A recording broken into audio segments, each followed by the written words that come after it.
This is the most secured convoy in the world. The thing being secured in it is probably more important than the US president.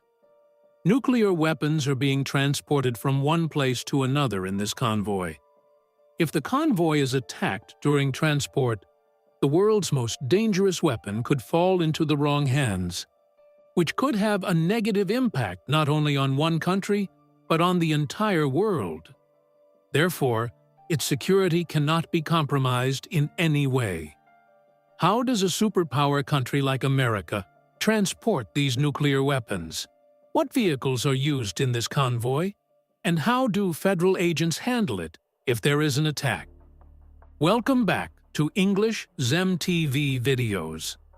Viewers, there are 12,515 nuclear weapons in the world, of which 41% are in the United States of America alone. All these weapons are spread all over the United States. The active weapons are in the submarines of the U.S. Air Force, military, and Navy. But thousands of these weapons are in storage mode. That is, they are backup weapons that are spread all over North America. But the question is, why are nuclear weapons spread? Nuclear weapons are always spread and hidden in different parts of the country, and this information is very sensitive. This is done so that the enemy does not attack and disable them. The advantage of spreading them is that even if the enemy has to attack, he will not be able to destroy all the nuclear weapons at once. In this way, the country will have some nuclear weapons left for self-defense.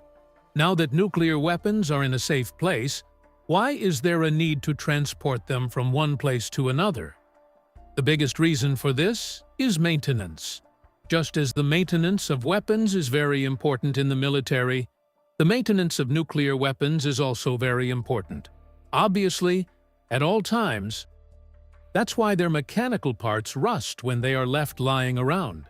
In addition, it is also very important to monitor the health of the plutonium or uranium inside nuclear weapons, especially so that when the time comes to use them, they don't work at all.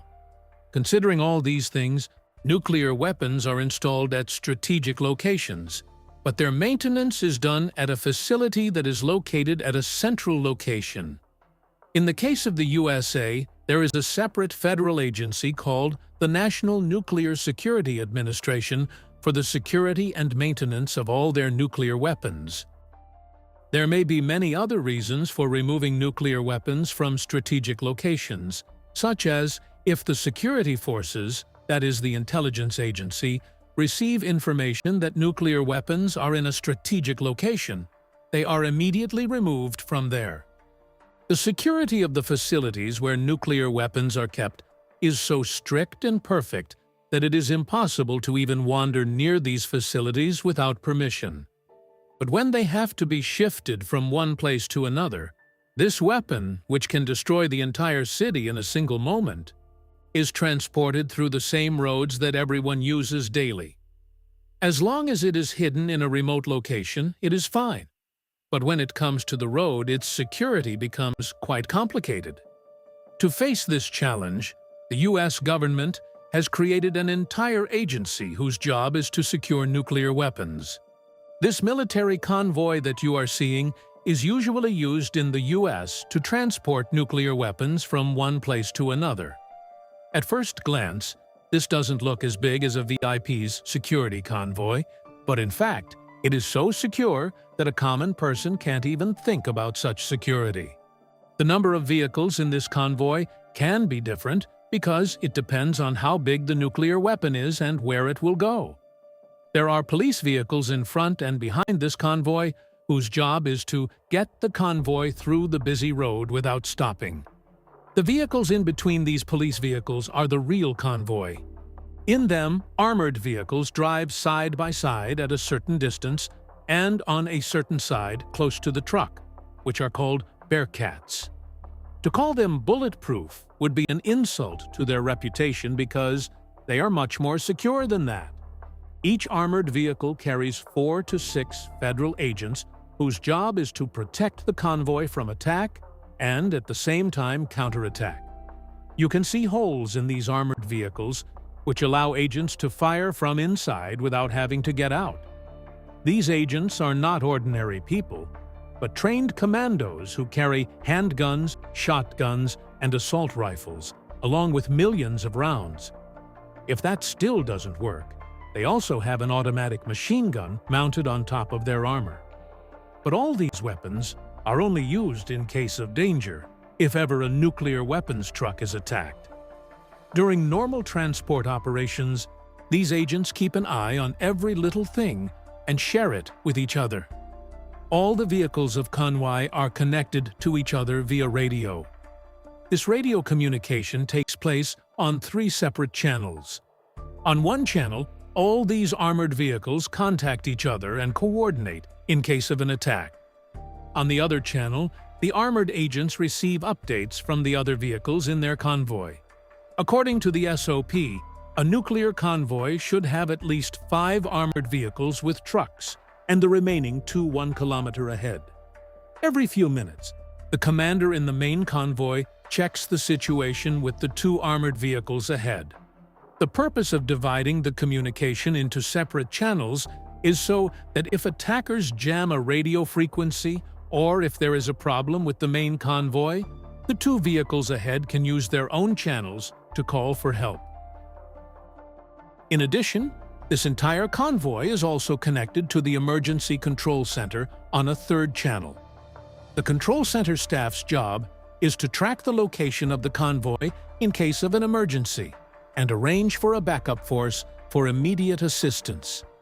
If this situation ever arises, the extra force that the Control Center sends will contact the convoy agents under a specific SOP.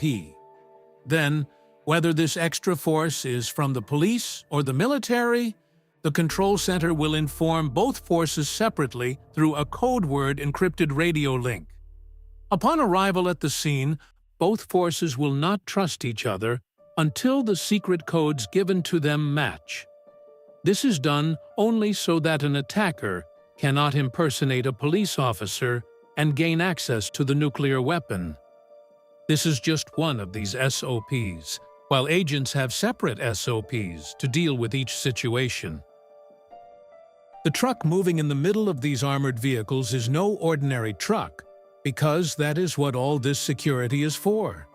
This truck is completely customized to transport nuclear weapons, meaning it is designed specifically for this purpose. The truck's body is made of hard steel, on which ordinary jamming tools do not work. It cannot be cut by a grinder, nor can a drilling machine work on it, nor can its body crack in the event of an accident. Even if it is thrown into a fire, its body can keep the nuclear weapon inside safe for the next several hours. Talking about the driver's cabin, it is bolt and bomb-proof, and its doors can only be opened from the inside, no matter what happens.